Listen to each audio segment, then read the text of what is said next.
Bismillahirrahmanirrahim. Assalamualaikum warahmatullahi wabarakatuh. Di sini saya akan menjelaskan mengenai teknik pengambilan sampel pada air dan udara. Oke, untuk yang pertama kali saya akan menjelaskan mengenai tentang teknik pengambilan sampel air ya. Di sini untuk pre-sampling itu ada persyaratan dan tata caranya, yaitu yang pertama apa saja yang harus disiapkan, yaitu pertama adalah peralatan pengambilan sampel ya. Jadi apa saja alat-alat yang kita gunakan untuk pengambilan sampelnya ya. Yang kedua adalah wadahnya ya. Misalkan kita ngambil sampel, maka kita harus tentukan terlebih dahulu wadahnya apa. Tentunya wadah yang digunakan sesuai dengan tujuan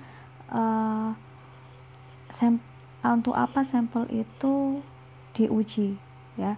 Apakah dia ke biologis, ke uji biologi, ataukah dia ke uji kimia, ataukah dia untuk uji fisika. Jadi wadah itu akan mempengaruhi tujuan dari sampel yang ingin diujikan tersebut.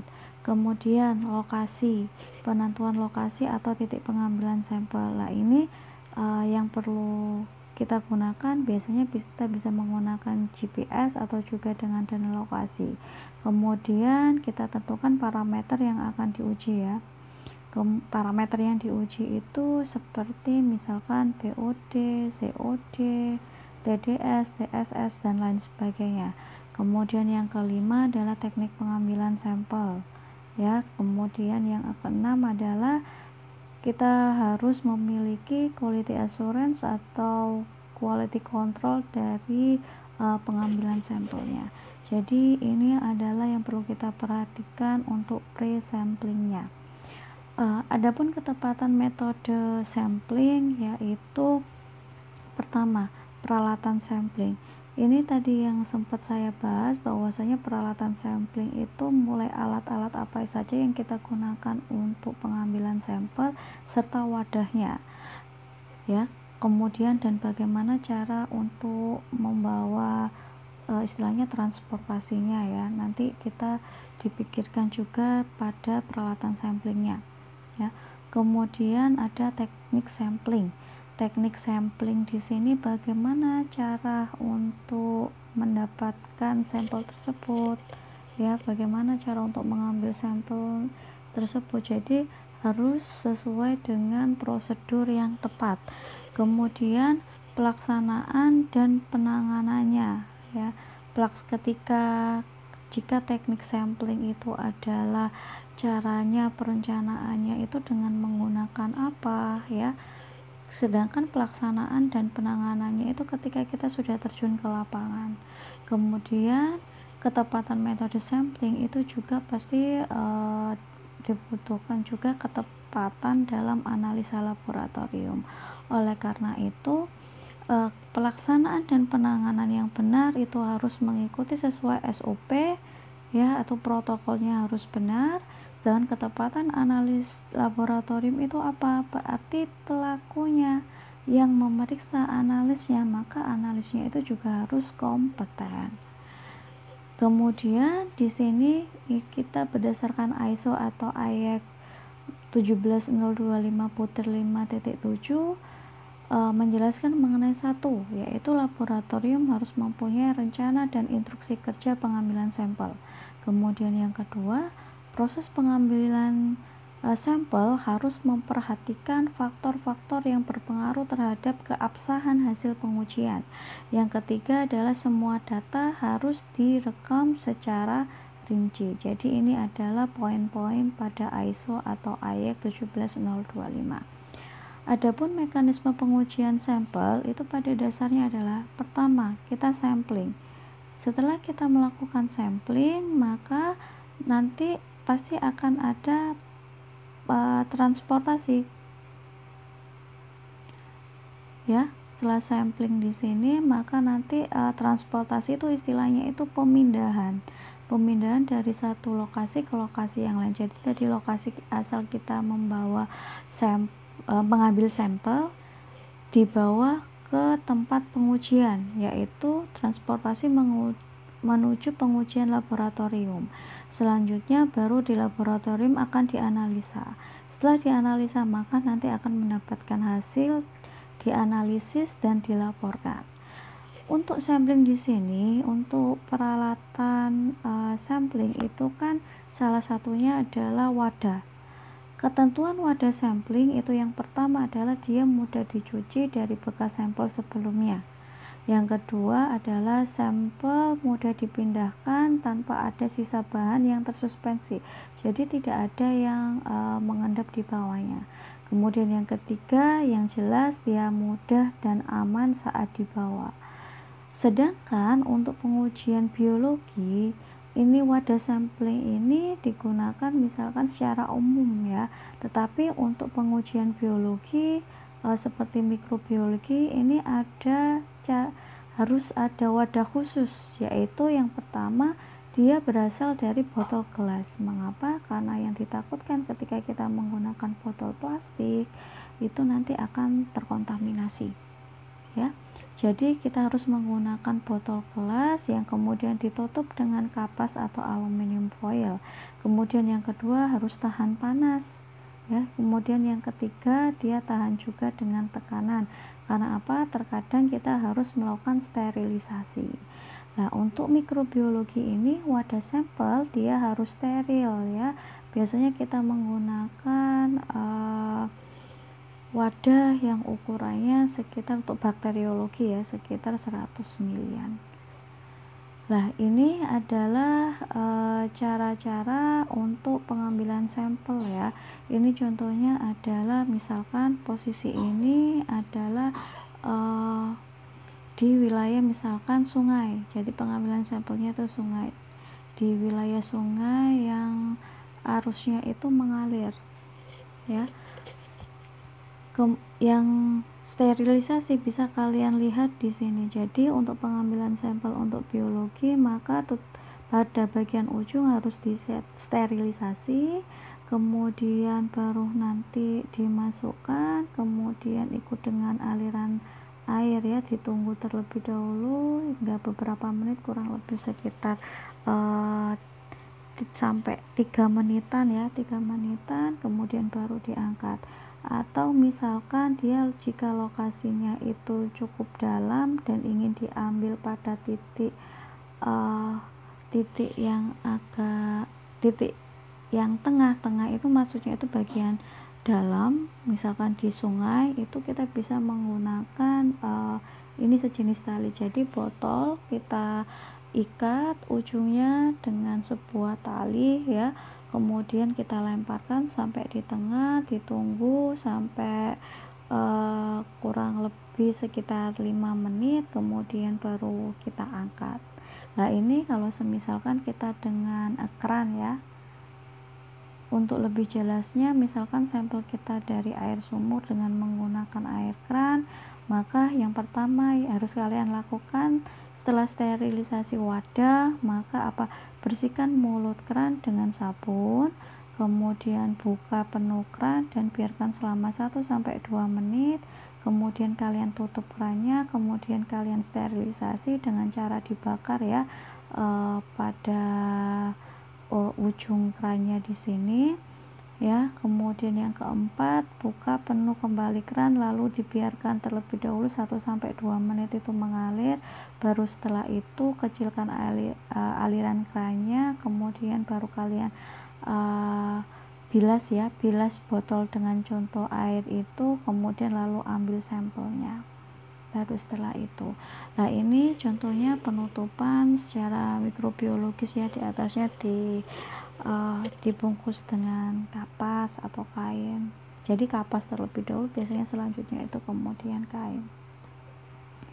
Nah, ini adalah beberapa peralatan yang biasanya digunakan untuk pengambilan sampel air, yaitu kita bisa menggunakan Van Don horizontal water sample ya. Di sini ini mengambil sampel air pada kedalaman tertentu. Kemudian yang kedua ada Kemmerer water sampler, yaitu dia mengambil sampel air pada kedalaman tertentu juga ya. Jadi untuk kedalaman tertentu biasanya memang kita menggunakan alat khusus untuk mempermudah pengambilan agar juga sampel yang kita harapkan itu memang sesuai dengan apa yang kita harapkan. Oke, jika ini adalah pengambilan sampel misalkan pada air keran, biarkan air mengalir terlebih dahulu 1-2 menit atau 2-3 lah, paling lama itu 3 menit. Kemudian kalian tampung air dalam wadah steril, maksimal pengisiannya berapa, 3/4 bagian wadah atau kurang lebih 2,5 cm. Jadi kalau misalkan contohnya itu sama seperti ketika kalian beli aqua baru ya, itu kan memang ada sisa space kosong ya, jadi air itu tidak dipenuhi seluruhnya, jadi harus ada space kosong. Baru setelah itu kalian tutup rapat, kemudian kalian beri label. Nah, jika sampelnya itu misalkan pengambilan sampel pada air sungai ya, itu biasanya ada beberapa titik yang bisa kita ambil. Ada klasifikasi sungai itu, ada yang ukuran sangat kecil, ada sedang, ada besar, ada sangat besar. Jika klasifikasi sungai kecil itu jika kedalamannya kurang lebih sekitar 1 meter, jadi kurang dari 5, atau kedalaman air rata-rata kurang dari 1 meter. Kemudian kalau kecil, dia kedalamannya kurang lebih yaitu sekitar kurang dari 5, kedalaman rata-rata lebih dari 1 meter. Kemudian jika sedang yang di sini maksudnya itu jumlah kedalamannya, jadi dia hanya 1 titik. Kemudian kalau kecil itu juga sekitar ada di sini ya, 1 titik di sini.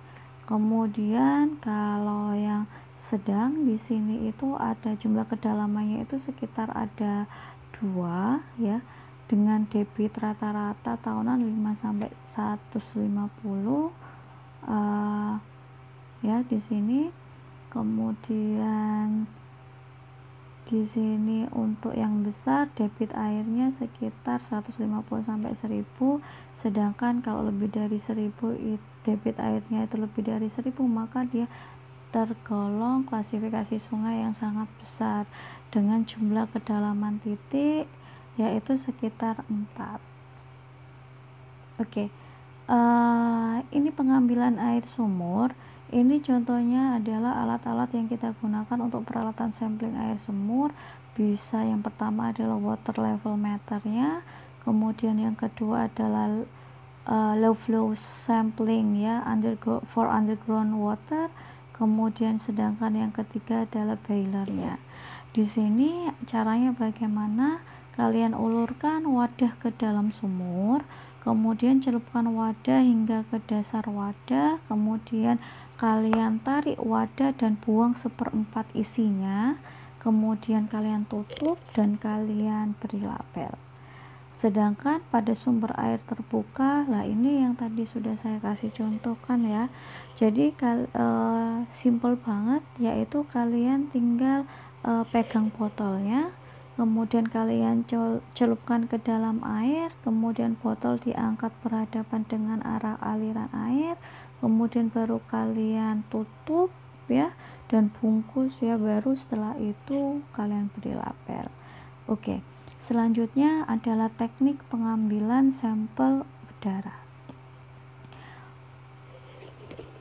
Untuk klasifikasi sampel udara sendiri itu terbagi menjadi 2. Jadi metode sampling kualitas udara itu terdiri dari 2, yaitu ada udara emisi, ada udara ambien.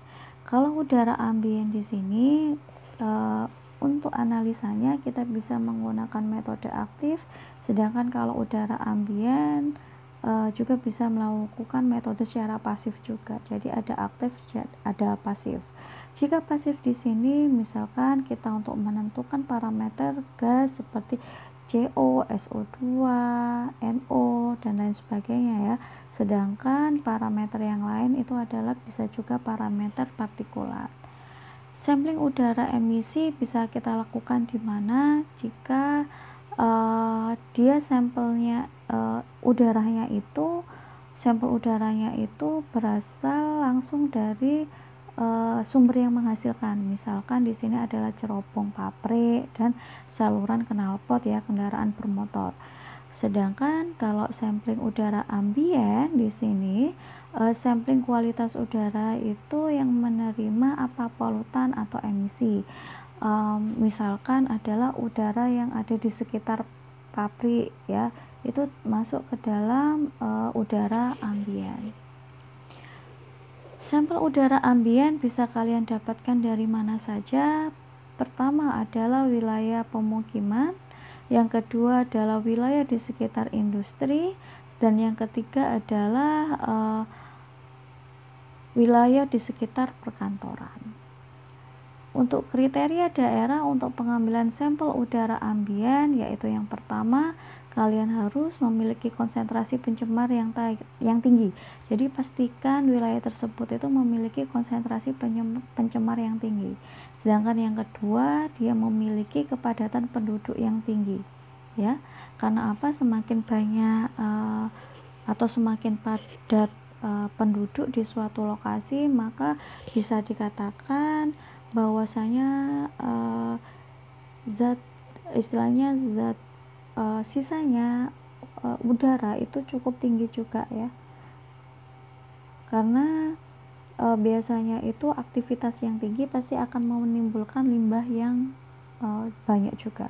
Kemudian yang ketiga, menerima paparan pencemar akibat emisi industri ya, misalkan ini yang ada perumahan-perumahan yang ada di sekitar pabrik ya, kemudian daerah proyeksi, kemudian dan yang kelima adalah daerah di sekitar penelitian. Biasanya penelitian itu dilakukan di daerah yang diduga dia mengalami istilahnya masalah-masalah ya, terutama terkait misalkan polusi udara, terkena dampak polusi udara dan lain sebagainya, atau pencemaran lingkungan lah ya.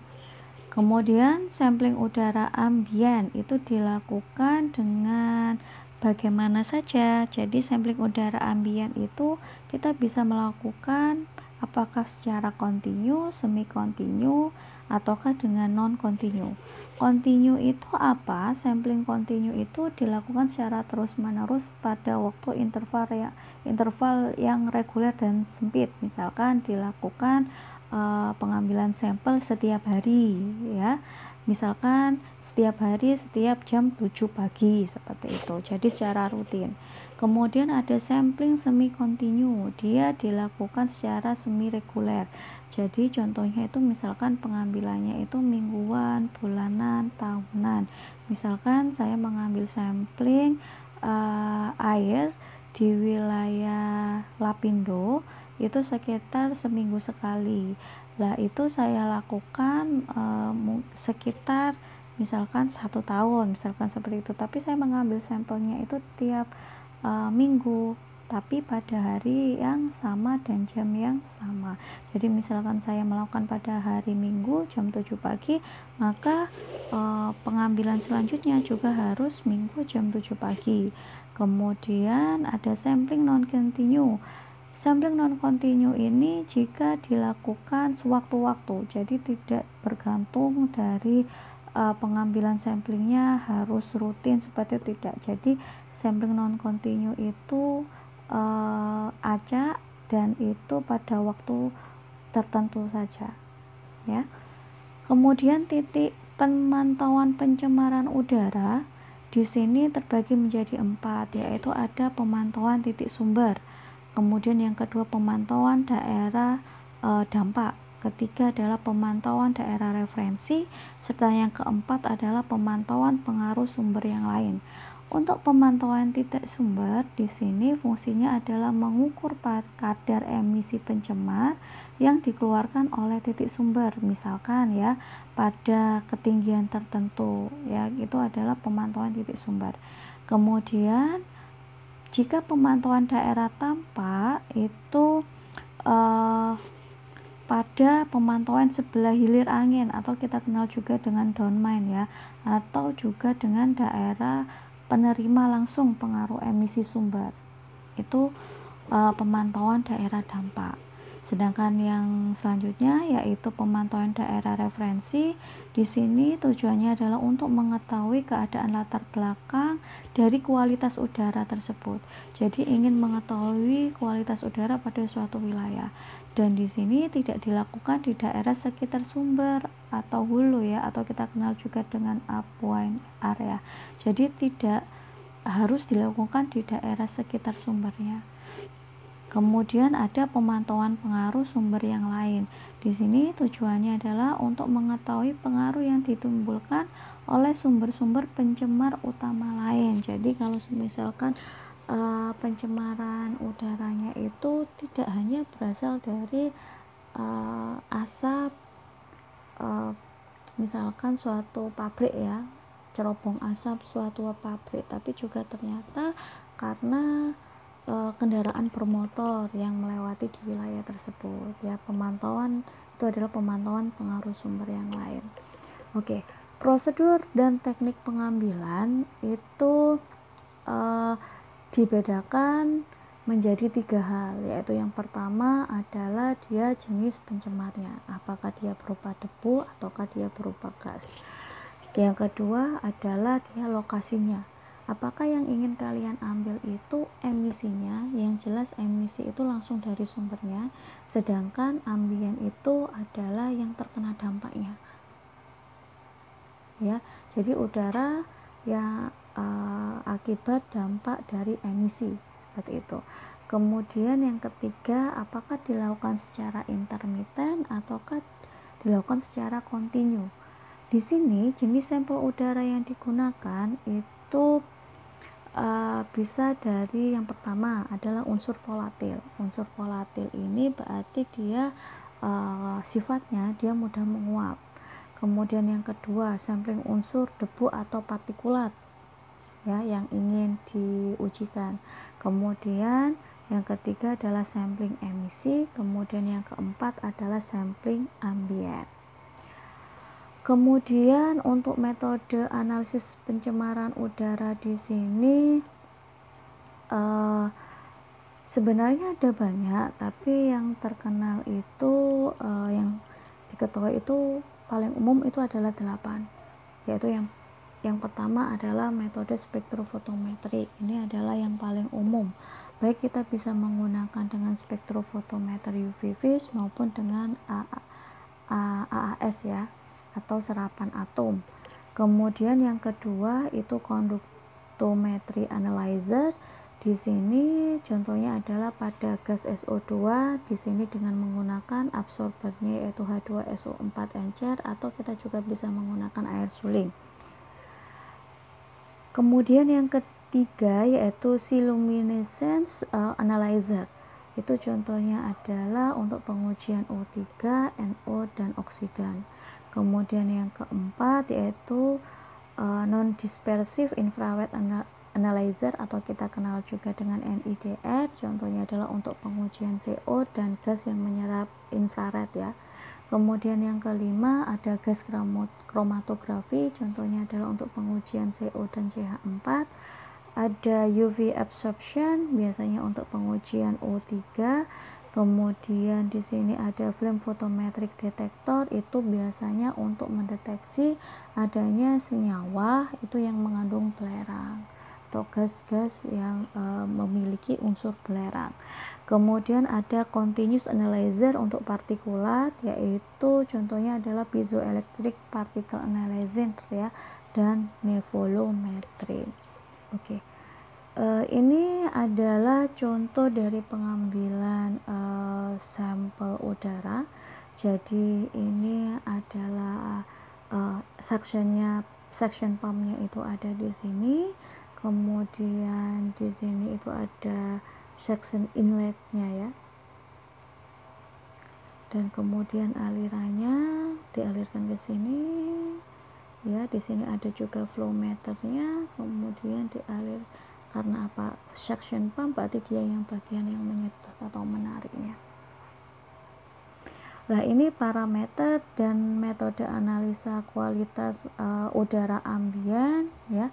di sini ada untuk SO2 kita bisa menganalisa menggunakan pararosanilin atau NDIR, sedangkan baku mutunya seperti ini ya, bisa kalian lihat yaitu sekitar 0,01 ppm.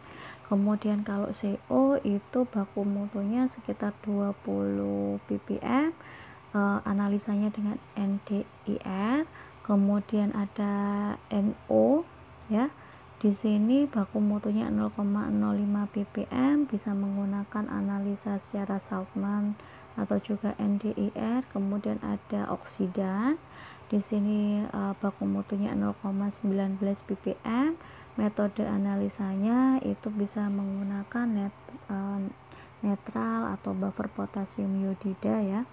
Kemudian untuk debu ukurannya yaitu 0,26 mg per meter kubik untuk baku mutunya, dan biasanya analisanya sederhana yaitu dengan gravimetri. Kemudian ada hidrogen sulfida di sini dengan baku mutunya yaitu 0,03 ppm ya. Kemudian metode analisanya bisa menggunakan merkuri tiosianat dan methylene blue. Kemudian sedangkan kalau amonia baku mutunya itu 2 ppm, biasanya kita bisa menganalisa dengan Nessler. Kemudian timah hitam atau TB ya, timbal ya, sekitar baku mutunya yaitu 9,26. biasanya kita analisanya dengan gravimetri ekstraktif pengabuan. Tapi apakah hanya di sini saja metode yang digunakan untuk pengujian ini? Tentu saja tidak. Jika kalian menemukan referensi yang baru atau referensi yang bisa dipercaya, kalian bisa menggunakan metode tersebut. Tetapi tetap acuan kita adalah SNI. Jadi lebih baik untuk pengujian kita tetap akan merujuk ke SNI karena itu sudah terakui dan sudah terstandar. Oke, mungkin sekian dari saya. Apabila ada kesalahan dalam pengucapan saya mohon maaf, dan silakan untuk komen di kolom komentar jika misalkan ada kesalahan. Saya akhiri, wassalamualaikum warahmatullahi wabarakatuh.